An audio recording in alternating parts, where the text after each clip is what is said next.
The retribution for shrinking his own world and acting foolishly based on wrong thinking has become very great. This is the end of the person I admired. I never thought something like this would happen. My name is Amelia. There were two major turning points in my life during my childhood.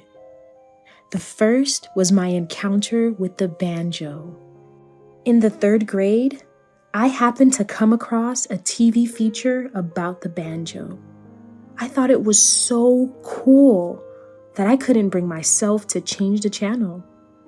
Then, the sound that it made enveloped me. The energetic and rhythmic sounds became more and more intense, turning into a torrent. I continued to stare at the TV screen, even after the broadcast had ended. I was captivated by the world of the banjo in a daze. It was then that I decided I would play the banjo too. After convincing my parents, I started attending banjo lessons, beginning my journey with the banjo. It was the start of what would become my lifelong pursuit. By chance, I joined a banjo school of a certain style near my home. The banjo is often used in bluegrass music, a genre influenced by traditional folk music, with varying styles and techniques developed in different regions. Another turning point came suddenly in the 6th grade. About 2 hours after having dinner with my family, I suddenly felt sick and vomited. My eyelids swelled, my throat itched, and I felt difficulty breathing. Alarmed by my sudden condition, my parents called an ambulance, and I was taken to the hospital for treatment. It turned out I had developed a shellfish allergy. Indeed, we had crab and shrimp for dinner. Boiled crab and shrimp chili, my favorites, made for an exciting dinner. Allergies can sometimes suddenly manifest after being dormant. My favorite foods had become my worst enemies in that moment. This allergy, showing typical immediate type food allergic reactions, persisted into adulthood without developing any tolerance. Eating these foods was essentially ingesting poison. Despite longing for my once favorite foods, I couldn't return to them. Regular allergy tests showed no signs of improvement. Checking ingredients before meals became a tedious task. While my diet faced restrictions, my banjo skills improved significantly. I was a 3rd grader when I started playing, and when I was in the 6th grade, I brilliantly won 1st place in the junior division of a contest. For middle school, I chose a school with a banjo club and was successfully admitted. Even though it was a bit challenging for my academic level, but I managed through hard work and determination. I really wanted to attend this school. Its banjo club was renowned nationwide, and the instructor was a famous figure in the banjo world. I joined the club as soon as I enrolled, being the first choice. The person who welcomed me was the instructor, the prominent musician Evelyn. She belonged to the same banjo school as I did, and had been a judge in the contest where I won 1st place. Under Evelyn's guidance, I started exploring the banjo world with new friends. During my middle school years, we achieved national victory. We competed fiercely against strong schools, barely winning by a small margin. As a senior and club president, I accepted the championship trophy. At the celebration party, generous supporters sent over a splendid crab. I must have looked troubled, noticing which, Evelyn asked what was wrong. I explained my allergy. Evelyn seemed to learn about shellfish allergies for the first time and immediately started searching on her cell phone. After a quick check, she expressed her unawareness. She mentioned how her son loved crab, saying she never imagined a favorite food could become poisonous for someone. Thankfully, there were plenty of other delicacies at the party, so I was satisfied. I suppressed the memory of my love for crab, sealing away the desire to try it again. The pain and distress from allergic reactions were too familiar, creating a strange and unpleasant feeling. In high school, I continued to hone in on my skills in the Banjo Club, achieving 3 consecutive national championships. The 3 consecutive wins set a new record for the competition. I also achieved 3 consecutive victories in the individual category, maintaining the top position in high school banjo playing. After graduating high school, I went on to university. When I thanked Evelyn for her 6 years of guidance, she smiled and said it wasn't a goodbye, as we were from the same school of banjo and would likely collaborate again. In university, I continued playing the banjo. I got involved in activities to expand the world of banjo, further intensifying my involvement within our school. In my 3rd year of university, Evelyn transferred to our school studio as the head. Evelyn, too, had continued to excel and solidify her position within our school during this time. Thus, we started working together again. Once, Evelyn sprained her ankle. Her foot swelled up, making it difficult to walk. She was rubbing her painful foot, calling for a ride. The person who arrived was a man, about my age, introduced as Evelyn's son, Oliver. Together, we supported Evelyn and took her home. As we were about to leave, after laying Evelyn down, Oliver invited me to stay for coffee. While having coffee, I learned a lot about Evelyn from Oliver. Evelyn had divorced her husband, Jackson, 10 years ago, raising Oliver alone. The divorce was due to Evelyn's intense focus on the banjo, leading to neglect at home and worsening their relationship. Evelyn had promised to raise Oliver well to gain custody, and she did just that. Oliver remarked that it's great to have passions, but losing sight of everything else isn't good. He said he regularly meets and communicates with Jackson.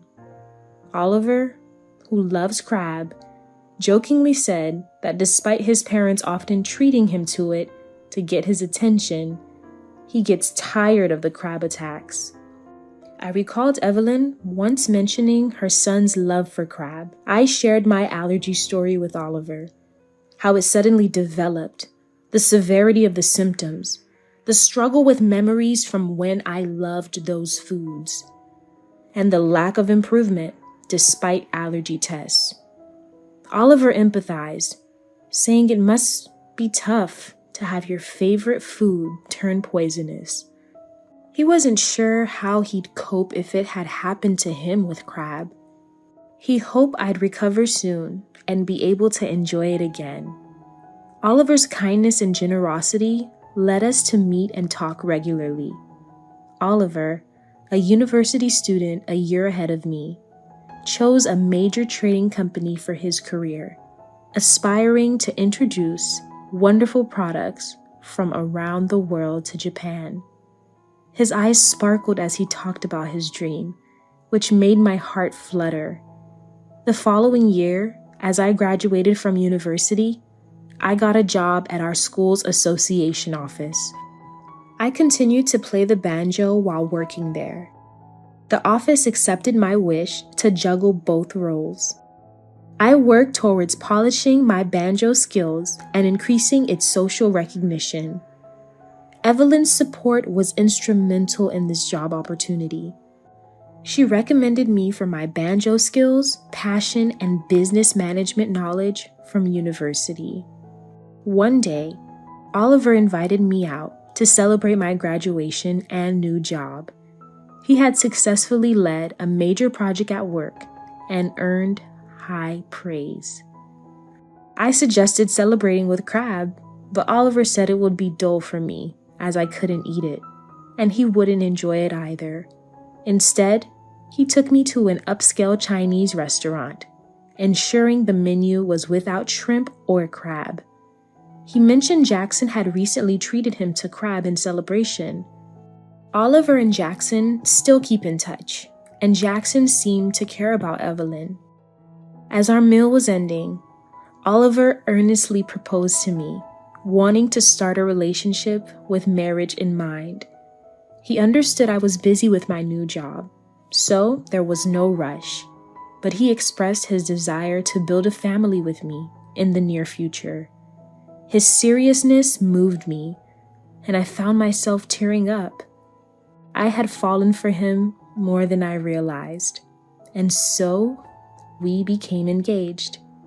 My parents liked Oliver and were happy, and Evelyn was overjoyed, unable to hide her surprise. I heard that Jackson was also pleased. I thought I should properly meet Jackson soon. About a year later, as my work and banjo activities were going smoothly and Oliver's career was picking up, we got married. Our wedding reception featured a special menu without shrimp and crab, which was delicious and extravagant, receiving high praise from the guests. I met Jackson for the first time then. He seemed kind and reliable, much like Oliver. Jackson appeared more nervous than us, the bride and groom, as it had been a while since he last saw Evelyn. We set up our new home near Oliver's family and started our married life. I continued to progress in both my job and banjo playing, achieving great results. Oliver was also succeeding in his work, establishing his position in his department. Though we were both busy, we cooperatively managed household chores, living happily each day.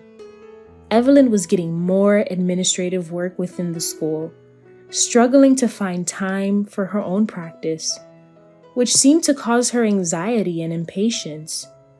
Our relationship remained good after my marriage. Though we were teacher and student, colleagues, and had become like family, I felt our relationship was changing, slightly due to Evelyn's recent restlessness. Later, I began teaching as well as performing, recognized by the association for my skills. Oliver was thrilled for me, and Evelyn seemed happy too, but her reaction was somewhat subdued, which concerned me. 1.5 years into our marriage, 2 significant events occurred. The first was my pregnancy, revealed during a medical checkup for recent ill health. Oliver and I were expecting a new member of our family. Oliver was overjoyed, nearly in tears, literally jumping for joy. I was in disbelief about becoming a mother, smiling at the thought of our child. The second event was my selection as the representative for our banjo school in a biennial banjo performance competition. This event, where selected players from each school compete, is a significant event to showcase skills and the reputation of the school. Evelyn was also considered for the competition and showed interest, but I was chosen and she was not. Whether this was the cause, I couldn't be sure, but Evelyn's attitude towards me became colder and more distant. I hoped it was temporary and maintained my usual approach to her, thinking the baby might help mend our relationship. Around this time, Oliver got a promotion. Successfully completing projects and expanding profits, he was appointed as a department head, the youngest to do so. I was feeling utterly happy with all these joyous events. Evelyn invited us to a dinner to celebrate these occasions. I was pleased that Evelyn, who had been a bit distant recently, made the suggestion, and Oliver and I happily accepted. Oliver was delighted too, and jokingly said he had a surprise planned, though I had no idea what it could be. On the day of the celebration dinner at Oliver's family home, the table was filled with various dishes. When I saw all the dishes, I froze in shock. This was because the crabs were placed in their respective places. Evelyn, I can't eat crab. I know. This is prepared for Oliver. Yours is special, so it's okay. She explained that the crab was an expensive one, costing hundreds of dollars each, indeed looking splendid and delicious. But for me, whether exquisite or plain, it was something I couldn't eat. The world has advanced so much nowadays with technology. There's fake food that's very close to the real thing. This is, imitation crab, kanikama. Alternative foods have been evolving, and among them, imitation crab, or kanikama, has reached a point where its appearance and taste are indistinguishable from the real thing. Evelyn wanted me to experience the feeling of eating crab to alleviate any frustration. Oliver was initially surprised to see the crab on the table, but after hearing Evelyn's explanation, he suggested that I relax and enjoy. I agreed to Evelyn's proposal and sat down, and the celebratory meal began. Even knowing it was kanikama, I hesitantly tried a bite. Indeed, it did seem just like the real thing, reminding me of the taste from long ago. I realized this was the flavor I had longed for but couldn't have. I was astonished by the quality of the modern kanikama. Seeing me, Oliver seemed happy too. Wanting to experience the taste again, I took another bite, but immediately spat it out, feeling something was off, and threw all the crab on my plate into the kitchen trash. Oliver was shocked. "Why are you wasting food like this? It's just imitation crab, and my mom prepared it, especially for you." He yelled, but I didn't flinch, knowing my life had been threatened. "This is not kanikama. It's real crab." Oliver, confused, checked the crab in the trash and muttered in realization. He confronted Evelyn, asking what this meant. Evelyn, flustered, repeated excuses like it might have been mistakenly mixed or wasn't clear. After 30 minutes after I first tried the crab, I developed hives and inflammation in my mouth. Clearly, it was an allergenic reaction. I spat it out immediately, yet I'm in this condition. If I had swallowed it, it wouldn't have ended well. Plus, I'm pregnant. What if it had harmed my baby? Evelyn, cornered, began to confess. "I was upset that you were thriving in Banjo and selected for the competition while I was left out. I wanted to separate you and Oliver, and with a baby, it would have been much harder. So, I wanted to make you suffer and cause a miscarriage," she admitted. Hearing Evelyn's selfish reasoning, I was trembling with anger and sadness over her betrayal. Oliver was furious at her folly. Then, someone entered the room. It was Jackson. Apparently, he had heard everything from outside. "What you did is akin to attempted murder. There's no excuse for such selfish reasoning." As I was surprised by Jackson's sudden appearance, Oliver explained. "It was supposed to be a celebration, so I invited Dad as a surprise. He was concerned about Mom, and it seemed like a good opportunity." Evelyn, overwhelmed by Jackson's unexpected arrival, collapsed to her knees. Even if she didn't intend it, What she did was life-threatening for me. Jackson, a lawyer, asked if I wanted to press charges. In such a serious case, an immediate arrest would normally follow, but since it wasn't public, my decision as the victim was respected, saying it was legally questionable for him to offer such a choice. He admitted he was unfit as a lawyer. Considering the kindness Evelyn had shown me since middle school and the safety of my baby and me, I declared I wouldn't press charges, but would cut ties with her from that day. It was a decision made without Oliver's agreement, but he nodded in approval. Evelyn just wept. No amount of tears could undo her foolish actions. Under Jackson's watch, Evelyn was to seek rehabilitation. His intention wasn't to supervise her, but to rebuild their relationship. Yet, it ended up this way. Unswayed by emotions, I calmly reported the incident to the association. The leadership, caught off guard by a senior member's misconduct, deliberated and decided to dismiss Evelyn.